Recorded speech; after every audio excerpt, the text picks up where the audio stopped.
track. There's a sense of something really old and sophisticated and primitive, but also mysterious and mystical, not entirely evil, I suppose. Hey music friends, this is Davi Vasc. I'm a music composer for games, and I've been actually playing the Elden Ring DLC for the first time, so I want to listen to some of these themes in the channel before I actually experience them in the game. So today we're gonna listen to and talk about the Scadutree Avatar theme from the Elden Ring DLC.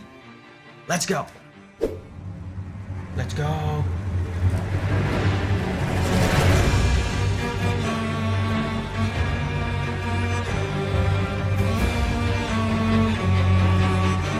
Wow! Right away, very melodic.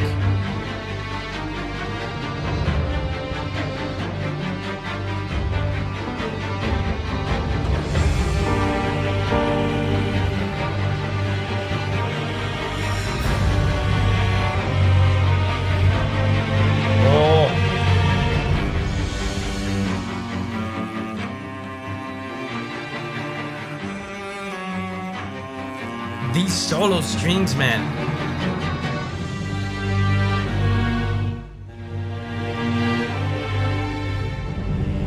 Oh, that's amazing.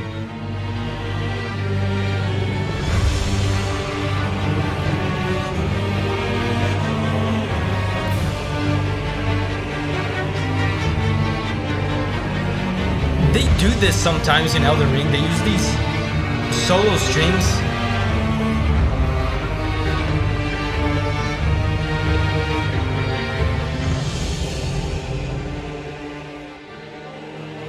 Choirs.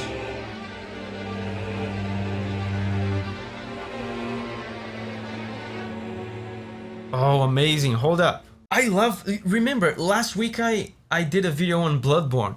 If I had to point out the main difference or the main unique thing about Elden Ring music in comparison to other Souls music, including Bloodborne, is how melodic they are willing to be a lot of the time. Remember, in last week's video on Ebriettas, I emphasized how shapeless and formless the music was. Here, right away, they start with melody, and it's a very defined melody. There's a sensation of tragedy to this, of sadness, and at the same time, they're playing this on a solo cello, which, again, solo instruments are great ways to represent unique individuals, unique voices, unique characters, because, you know, it's a single voice, it's a single instrument being played by a single human, so there's a ton of nuance, there's a ton of personality in that performance, and right away, they start with this melody. Here.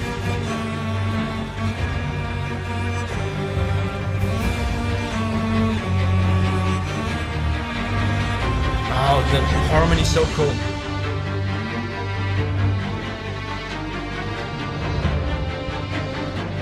And this is the full string section.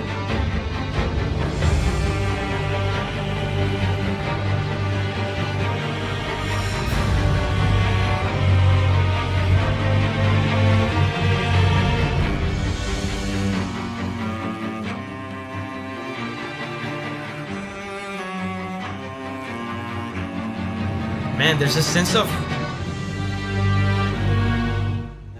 Oh, this is amazing. The solo cello, there's a sense of rusticness and like a primal sense to it, because in a way they are playing it so strongly, and the wood and the hair on the bow is such a primal sound of like attrition. There's a primitive primal feel to it, I feel like, and especially when it's so emphasized with a single solo instrument like this. I don't know what this is about, because I haven't gotten to this part of the DLC yet.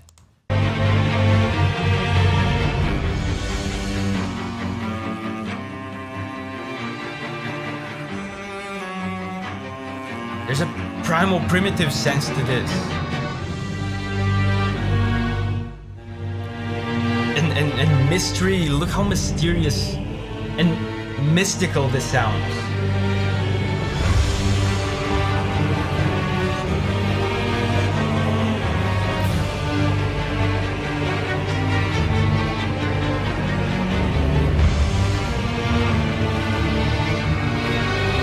And I wonder if there's some significance to this duet between the string section on the left speaker and the solo cello on the right speaker.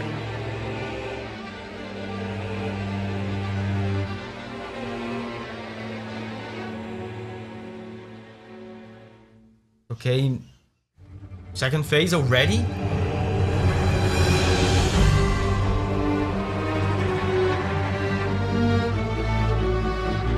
Beautiful melody, man. And by the way, I just noticed something.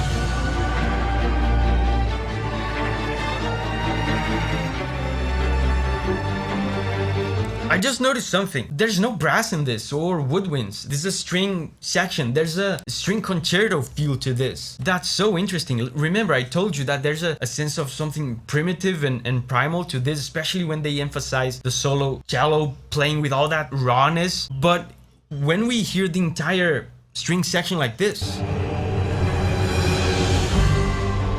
gains a sense of sophistication.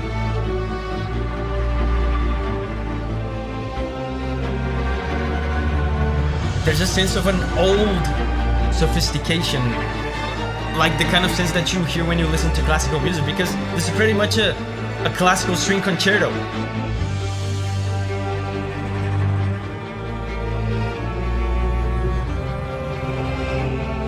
The solo cello is here again. This has to mean something.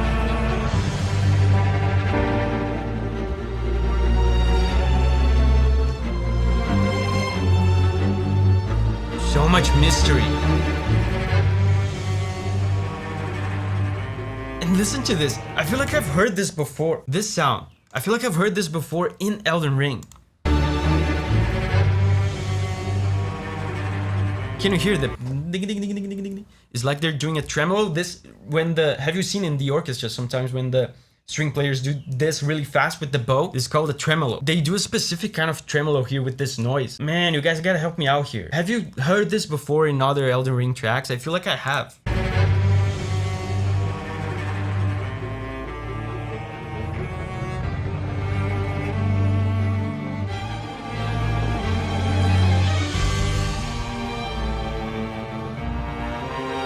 Now there's two cellos.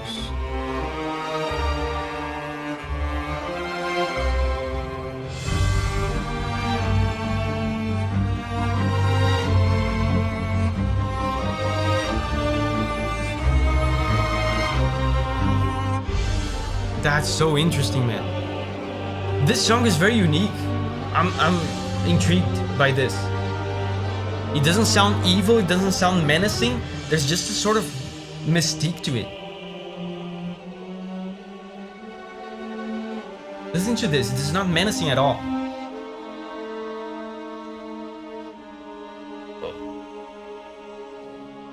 A little bit of tension.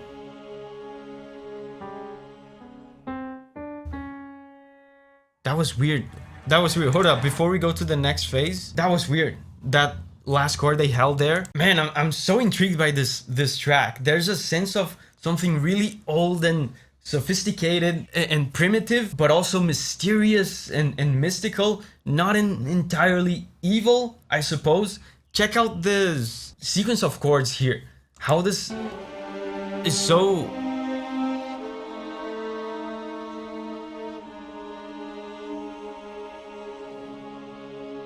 is so shrouded in mystery and mystique. Check this out.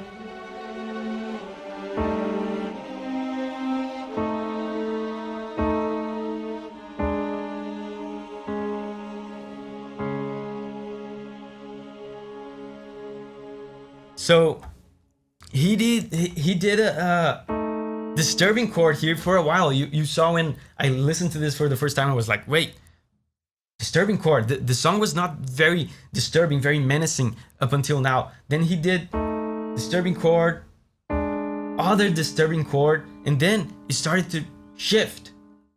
And then he did what sounds like it could be, this is very intriguing, sounds like it could be a happy chord, a happy resolution, like a positive, benevolent resolution to this tension.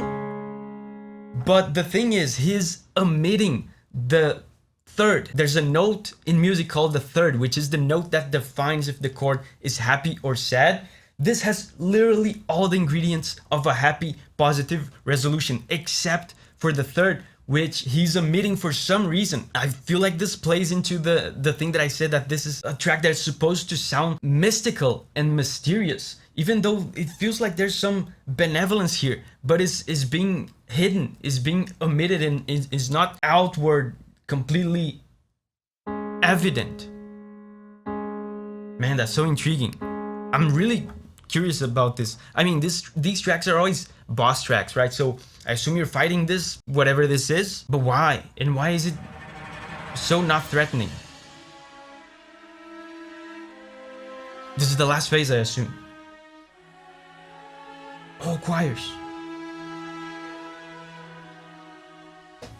Beautiful melody, man.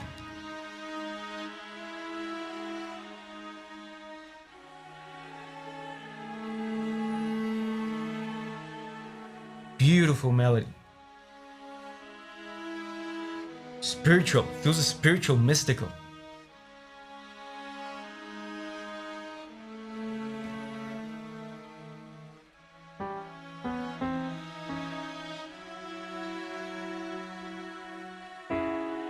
And now they have revealed the third. It's a sad third, it's a sad chord.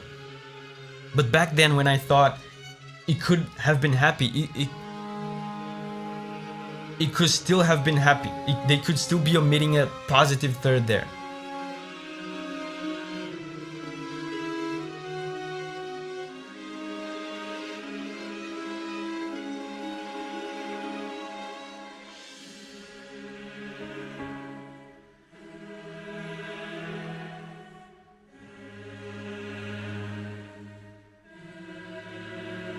Amazing, man.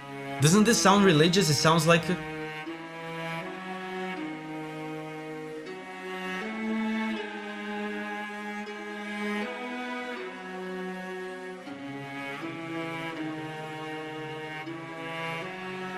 This is hypnotizing.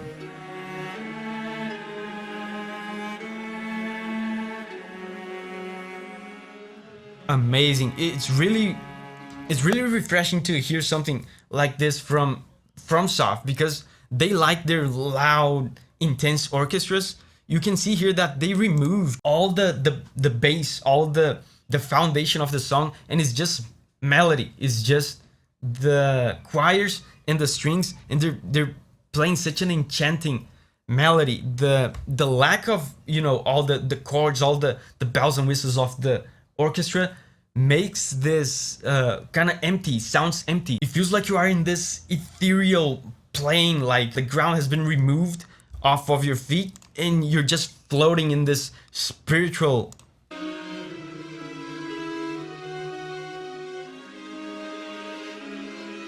Listen to this.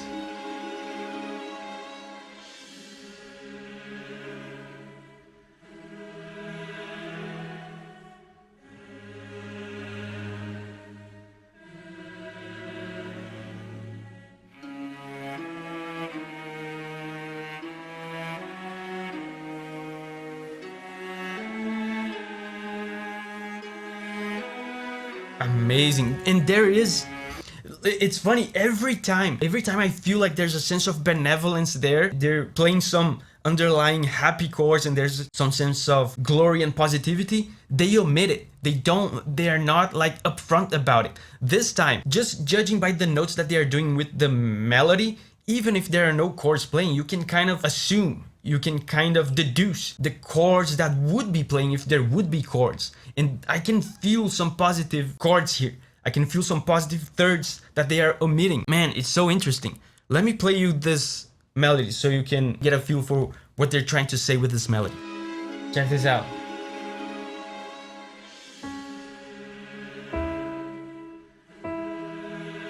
It goes up, it's kind of spiritual. A little bit of tension. And it goes back to the beginning note. There's a sense of destiny to this, of resolution.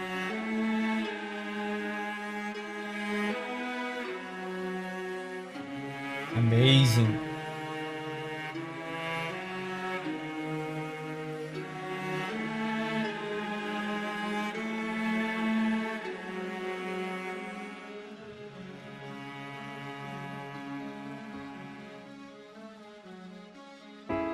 You're resting on a sad chord now. Slowing down. Oh. What does that mean? They finished the song before cycling back the ostinato back to the beginning note. It finished without finishing. Hey, I just beat the base game of Elden Ring recently on stream, and now I'm finally playing the DLC on stream for the first time. You can catch the VODs over here. I recently just beat the Divine Beast Dancing Lion. It was really cool, man. I can't wait to see what else the DLC has to offer. So remember, whenever you're ready to spread your wings and go on a music journey again, I'll see you there.